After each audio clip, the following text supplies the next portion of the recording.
Olha, a pergunta é: alguns minutos fazem ou alguns minutos faz a diferença? Vou lembrar que é muito comum as pessoas terem dificuldade no emprego do verbo fazer pessoal ou do verbo fazer impessoal. Geralmente elas trocam as coisas. Quando o verbo fazer é impessoal, elas usam como se fosse pessoal. E quando é pessoal, elas usam como se fosse impessoal. A pergunta é o seguinte: alguns minutos fazem a diferença, está certo ou errado?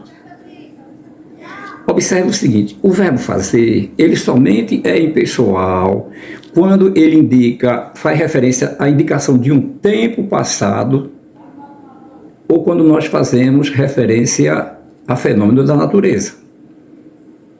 Se eu digo assim, faz 10 anos que ele estava presente, esse verbo fazer está empregado indicando um tempo passado. Nesse caso, o verbo não pode ir para o plural.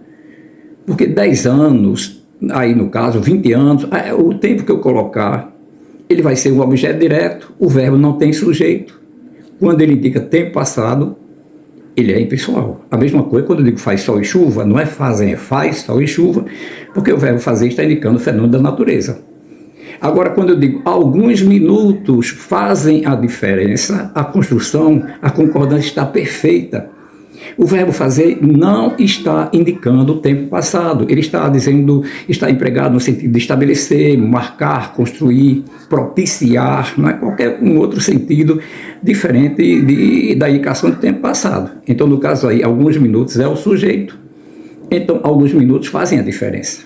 Da mesma forma que eu diria, uma vida faz a diferença, várias vidas fazem a diferença. No caso aí, diferença é objeto direto, alguns minutos é o sujeito. Então, cuidado para não cometer equívocos na utilização do verbo fazer pessoal ou impessoal. A construção, alguns minutos fazem a diferença, está perfeito.